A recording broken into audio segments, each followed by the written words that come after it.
Station manager at radio announcer ng isang FM station biktima ng basag kotse gang dyan po sa Maynila. Detalye na balita mula kay Boy Gonzales sa RH29. Boy, good morning.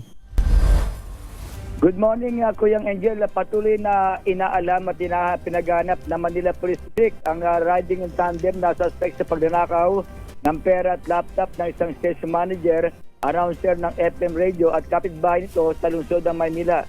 Sa investigasyon ng Manila Police District Station 9, unang nag-report sa barangay ang station manager na natangay ang kanyang pera na aabot sa 4,800 pesos at isang laptop na nagkakalaga naman ng 165,000 pesos matapos na basagin ang salamin ng kanyang sakyan.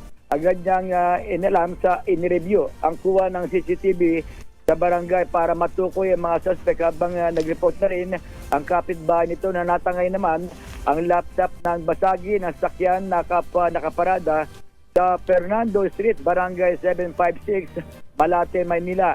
Nagsagawa naman ang follow-up operation ng mga otoridad kung saan na-track na nabawi ang mga laptop na iniwan sa area ng Tondo na nakalagay sa green bag.